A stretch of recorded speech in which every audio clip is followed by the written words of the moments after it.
Cadence of Conflict, Asia, March 13, 2017. Forget Japanese waters.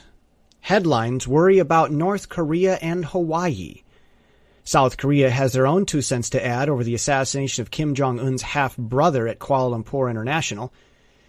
China says that North Korea and the U.S. are like 2 trains headed on a collision course.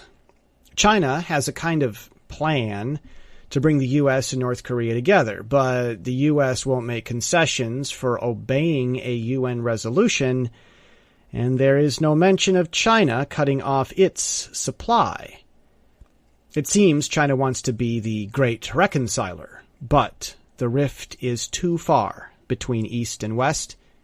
Japan's answer is to strike first. Taiwan may be able to make its own response. This week, the U.S. handed off 2 Perry-class frigates to Taiwan.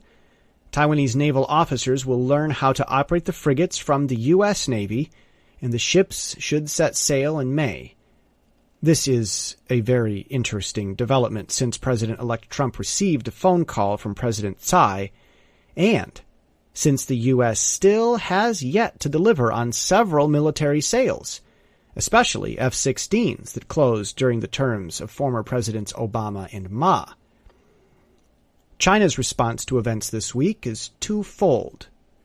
An editorial with a persuasive tone appeared in China's state-run Global Times, arguing that India would help itself more if it cooperated with Chinese strategies rather than Japanese and U.S. strategies. Xi Jinping also underlined and emphasized China's great need to catch up on technology. This comes in the wake of the coming American Lockheed Martin F-35 Lightning II fighter jet and the U.S. Navy's new electromagnetically trajected railgun. China's response is both telling and predicting. While China has made advances both in approaching Tomahawk cruise missile technology and in nearing the completion of its first homemade aircraft carrier, reverse-engineered from a Soviet-era carrier, China still feels claustrophobic. Taiwan, Japan, South Korea, and India, not to mention the distant yet present U.S., are all naval forces too close to China's backyard. Xi feels the squeeze. China's in a tight spot. President Xi also revisited his long-standing mission of countering squander and corruption within the Communist Party. By underlining the points he did, he seems to be vying for equity and credit. Doesn't China's leader have enough credibility? Or does Xi know something the West doesn't? Regardlessly, the greater wild card is India.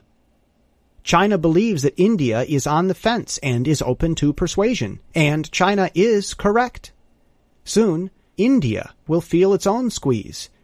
The question then will be whether India feels inclined to side with China rather than forces farther to its east, or if India will decide to reverse engineer Western technology and write persuasive editorials of its own.